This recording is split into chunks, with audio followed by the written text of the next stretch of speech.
Alam nyo ba ngayon lang nag-snow ng ganito kalakas dito sa Ansan? Sabi nga na matatandang Korean, ngayon lang ulit nila nakita na ganito kalakas ang snow dito sa lugar namin. Kaya sa sobrang lakas, nagiba yung bubong ng company namin. Naipon yung snow sa gitna ng bubong, kaya bumigay na. At dahil nga curious ako sa lahat ng bagay, sinubukan ko magpalipad ng drone para makita ko rin yung itsura ng company sa himpapawid. Hindi ko nga rin alam ba't nagawa ko to. Ang kamalasan ang nagawa ko ngayong araw. Ganito nga pala ang itsura ng bubong ng mga company dito sa Korea pagkatapos ng snow. At ayan po ang bubong ng company namin. Talagang bumigay na sa sobrang bigat ng snow. Pinaikot-ikot ko pa ang camera. Ang gandang tingnan kasi puting-puti ang paligid. Pagkatapos kong makita ang taas, pinauwi ko na nga pala yung drone kasi malulubat na. Ang problema, kinabahan ako. Medyo nataranta ako sa paglanding ng drone kaya isang hindi inaasahan ang nangyari. Bumangga po yung drone sa pader. Uy, wag yan.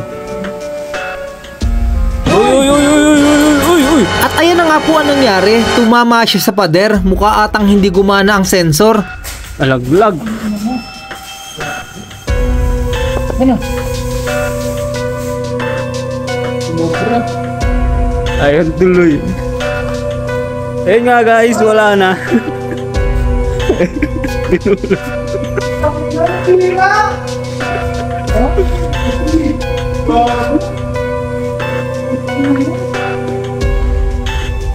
Pinobran mo. Hindi nga, inano ko eh. Sira yan. Ayan. Sira oh. Warranty wala. Meron to. Dapat nilagay mo na lang doon sa ubas, pinulot mo na lang. Oh, tangina, sira! Laylay, gago.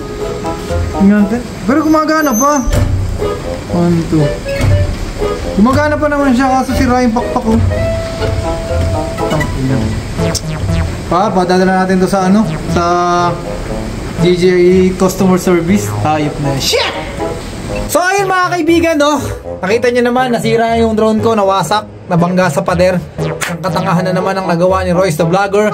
Loko kasi ako eh. So ito na nga, no? Sinubukan kong i-process sa online and nagawa ko naman siya. So sa may mga sirang drone dyan, mag-i-online nyo lang, pipick upin to sa baba. Nandito na sa akin yung card number. So ihintay na lang ako ng mga 1 to 2 weeks para magawa sana palitan nila ng bago. Sayang, wala pang isang buwan to eh. So ayun lang. Tulad nga ng dati sa may mga gusto magpaayos ng drone, i-online nyo na lang, hindi nyo na kailangan pumunta pa sa technician. Kukunin to mismo ng mga DJI. So ayun lang, peace. Walang sama ng loob, kasalanan ko eh. Loko. So ayun po ano, what's up sa inyo mga pa? Like, comment, and subscribe kay Royce the Vlogger para ma-update kayo sa mga bagong vlogs! Thank you, Mosing. Isa din ako, boss.